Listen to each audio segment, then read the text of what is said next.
Bien, bah, écoutez, bonjour à toutes et à tous. On a souhaité, Leila Chaibi, parlementaire européenne, et moi-même, Daniel Simonet, député Assemblée nationale, de faire ce point presse pour vous informer du lancement de la commission d'enquête populaire que nous souhaitons engager sur l'ubérisation suite aux Uber Files.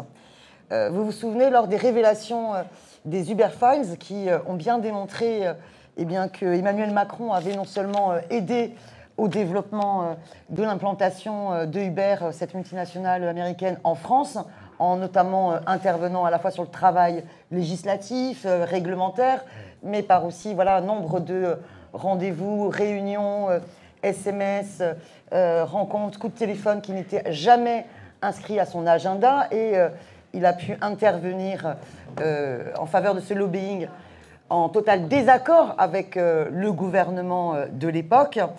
Eh bien, Emmanuel Macron avait alors répondu à nos interventions. J'avais fait notamment une question d'actualité au gouvernement dans l'hémicycle. Eh bien, il avait répondu aux journalistes que vous êtes, finalement, ça m'en touche une sans bouger l'autre. Eh bien, nous, absolument pas. On estime que ce scandale-là, qui montre comment un ministre de l'économie a pu intervenir et faciliter l'implantation de cette entreprise dont l'objectif est finalement à la fois de se passer du Code du travail, de casser notre système de protection sociale et d'appauvrir l'État parce que Uber ne paye quasiment pas d'impôts en France. Eh bien, ce lobbying est totalement inacceptable et ils doivent rendre des comptes et ce lobbying doit cesser. Donc nous ne lâchons pas et nous ne nous lâcherons jamais. Les travailleurs ubérisés qui subissent l'ubérisation, soit directement, soit indirectement, parce qu'on reviendra là-dessus tout à l'heure, il y a plein de secteurs qui sont impactés. Donc nous avons demandé une enquête parlementaire à l'échelle de la France, mais au Parlement européen aussi, les députés de la France insoumise demandent une enquête parlementaire. Et sans attendre l'instauration de ces commissions d'enquête parlementaires, nous avons décidé de lancer une commission d'enquête populaire. Alors c'est qui? Nous, au point de départ, c'est à la fois Leila Chaibi, qui, en tant que députée européenne, a fait un travail énorme pour justement mettre en scène le lobby populaire face au lobbying de l'ubérisation et d'Uber, en organisant, et tu reviendras dessus, des forums internationaux des alternatives à l'ubérisation, et a mené une bataille pour nous héroïque, extrêmement importante, pour instaurer la présomption du salariat. D'abord une bataille victorieuse au sein du Parlement européen, puis au niveau de la Commission européenne, et la bataille continue. À l'initiative de cette commission d'enquête populaire, je souhaite excuser l'absence de Sébastien Delogu, parce qu'il est, hélas, retenu à Marseille parce qu'il a le Covid. Mais nous sommes très fiers. Sébastien Delogu a été auparavant chauffeur de taxi, très impliqué dans les luttes justement des taxis contre l'ubérisation. Il est aujourd'hui député à l'Assemblée nationale. Et nous souhaitons d'ailleurs que cette commission d'enquête populaire sur l'ubérisation ne soit pas simplement une commission d'enquête de la France insoumise, même si nous sommes à l'origine, mais puisse être aussi une commission d'enquête dans laquelle s'impliquent toutes les composantes de la NUP. Nous savons par exemple que Sophie Taillé, qui était sénatrice auparavant avant d'être députée de Génération dans le groupe Écolo, eh bien, s'était fortement impliquée dans la commission mise en place au niveau du Sénat et souhaite poursuivre cette bataille sur l'ubérisation. On est aussi en contact avec Barbara Gomez, qui est conseillère de Paris et qui est communiste et qui est une spécialiste aussi de la lutte contre l'ubérisation. Et donc, ça nous semble important d'engager tout le monde là-dessus. Mais surtout, je voudrais aussi préciser que le périmètre pour nous de cette commission d'enquête populaire ne sera pas le même que le périmètre de la commission d'enquête parlementaire. Les Uber Files et tout le travail du consortium de journalistes a porté sur la période 2014-2016. Or, nous savons pertinemment que depuis 2016, ça continue. Emmanuel Macron continue à jouer le VRP d'Uber et à défendre en fait les intérêts d'Uber. Par exemple, en France, alors que le gouvernement a pu être attaqué en justice par les collectifs de taxi pour inertie fautive et complaisance dans le cadre de l'affaire Uber Pop de l'époque, eh bien, on sait que Emmanuel Macron et le gouvernement prennent la défense en fait d'Uber, puisqu'ils ont qualifié Uber Pop de simple service de covoiturage entre particuliers qui, soi-disant, n'organiserait pas une concurrence déloyale à l'encontre des taxis. Ça veut dire qu'ils reprennent totalement les argumentaires d'Uber, alors qu'il y a 6 mois, eh bien, la justice avait de fait condamné Uber pour complicité d'exercice illégal d'activité de taxi, politique commerciale trompeuse et concurrence déloyale. Donc on voit bien que Macron continue ça à l'échelle nationale.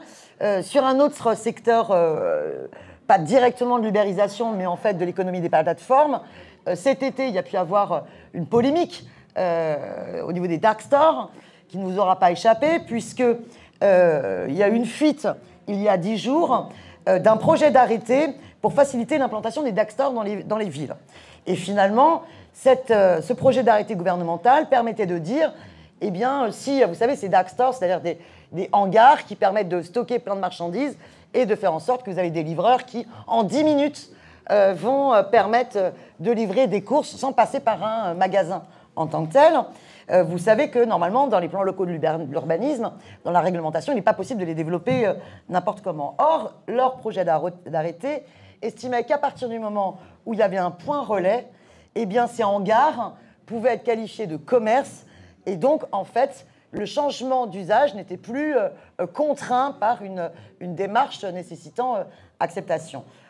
Et de fait, beaucoup d'élus de tous bords se sont insurgés contre le gouvernement, et il y a un certain rétropédalage à travers le ministre du Logement, Olivier Klein, qui a finalement dit qu'il voudrait donner plus de pouvoir aux élus. Mais enfin, on voit bien que finalement, leur objectif, même s'ils disent qu'ils veulent réguler les dark stores, en fait, ils veulent les régulariser. Et donc, c'est tout le problème sur toutes les étapes de libéralisation.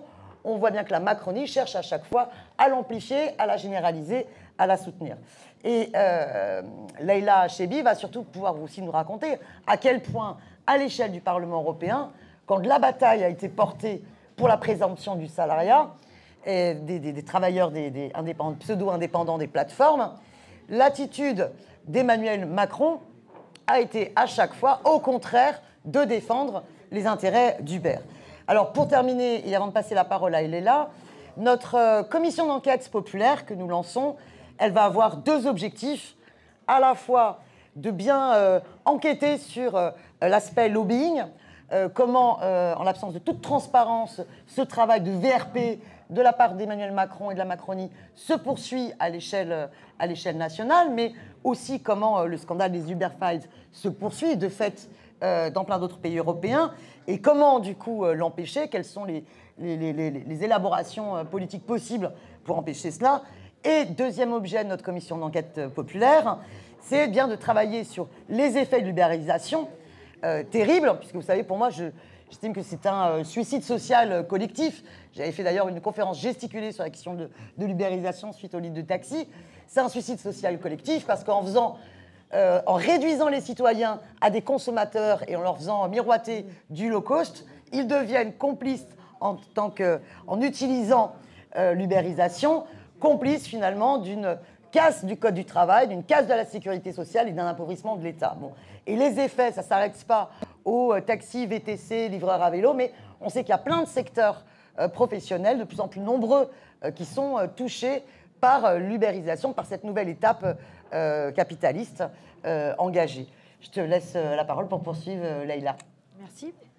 Je prends ce deuxième micro. Ouais. Bah, celui-là, il marche au moins. Celui-là. Celui-là, il marche au moins. Le même. Très bien. Bonjour à tous. Merci, Daniel. Oui, donc effectivement, au mois de juillet, on a les révélations Uber Files. Ça confirme quelque chose que moi, je constate depuis 3 ans au Parlement européen, dans la bataille menée pour les droits des travailleurs des plateformes numériques, dans la bataille menée contre Uber. Cette bataille, elle est menée depuis 3 ans contre Uber, mais elle est menée en même temps contre Macron. Le principal adversaire des droits des travailleurs des plateformes, depuis 3 ans, c'est Emmanuel Macron.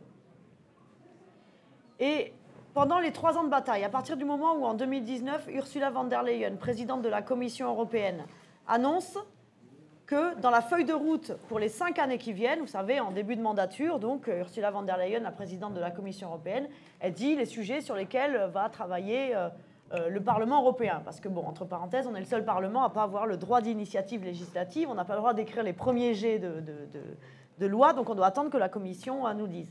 Et là, elle dit, je vais travailler on va travailler sur la question des droits des travailleurs des plateformes. On a des plateformes qui se frottent les mains, qui se disent, oulala, c'est chouette. Comme d'habitude, quand l'Union européenne s'occupe d'un sujet, ça va plutôt dans le sens des lobbies que dans le sens des travailleurs. Donc, banco pour nous, ça s'annonce plutôt bien. On va faire comme d'habitude, comme à la maison. Et donc, pendant 3 ans, on a mené une bataille qui a été perdue par Macron et les lobbyistes, une victoire que nous avons finalement arrachée avec la publication le 9 décembre dernier par la Commission européenne d'une proposition de directive qui impose aux plateformes de respecter, d'assumer leurs responsabilités d'employeur et qui impose une présomption de salariat donc pour les travailleurs des plateformes, c'est-à-dire qu'ils auront accès, ces livreurs, chauffeurs VTC, quand la directive sera adoptée, aux mêmes droits et à la même protection sociale que tous les travailleurs. La bataille n'est pas terminée, mais donc proposition de la Commission européenne, 3 ans de bataille, première manche gagnée par l'intérêt général, par les travailleurs. Cette bataille, elle a été menée pendant 3 ans contre le principal lobbyiste des plateformes qui s'appelle Emmanuel Macron. Je ne vais pas vous donner tous les éléments, mais bon. D'abord, les lobbyistes d'Uber, de Deliveroo. Première rencontre avec les lobbyistes d'Uber et de Deliveroo, je m'aperçois rapidement que quand ils vous parlent d'Emmanuel Macron, ils ont des étoiles dans les yeux. Ils sont fous amoureux d'Emmanuel Macron. Ils expliquent que c'est le seul qui a tout compris dans l'Union européenne, que c'est dommage qu'on ait en France un Conseil constitutionnel qui retoque les dispositions qu'Emmanuel Macron avait mis dans la loi l'homme qui permettait de protéger non pas les travailleurs, mais de protéger les plateformes contre le risque qu'elles pouvaient avoir d'avoir des requalifications en contrat de travail. Et donc, à partir de là, donc, les lobbyistes expliquent que Macron a tout compris. Au fil, tout le long de la bataille législative, en commission emploi-affaires sociales, c'est un rapport du Parlement qui est négocié par les macronistes, qui font pression pour récupérer le rapport, quitte à lâcher d'autres rapports moins importants sur le salaire minimum européen ou sur d'autres sujets.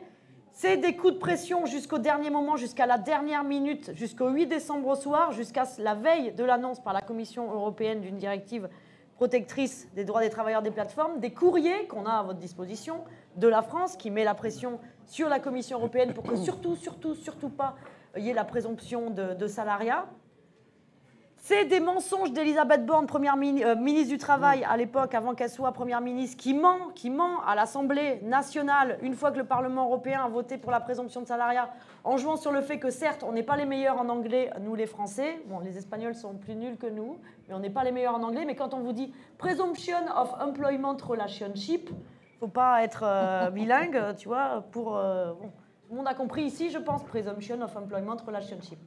Et pourtant, donc, les macronistes ont usé de tout leur poids, de toute leur force, de tout leur levier pour une seule chose, empêcher la présomption de salariat, empêcher la présomption de salariat et donc que les plateformes n'assument pas leurs responsabilités d'employeur.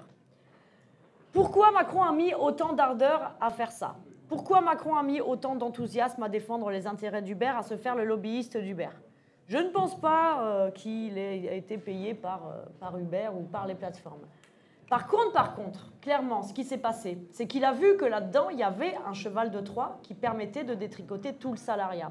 Parce que si vous autorisez aujourd'hui, et c'est tout le projet d'Emmanuel Macron, si vous autorisez d'abord pour la livraison de pizza, pour la livraison de sushi, le fait d'avoir des gens sous vos ordres, sans avoir à assumer la contrepartie du lien de subordination qui est le contrat de travail, vous le rendez légal aujourd'hui pour les pizzas, les sushis, et bien demain, pourquoi ce ne serait pas autorisé pour n'importe quel patron de Carrefour, n'importe quel patron qui demain remplacera ses salariés par une utilisation frauduleuse du statut de travailleur indépendant. Et donc, au-delà donc, des révélations Uberfice qui marquent une période particulière, moi je l'ai constaté, on était déjà après 2016.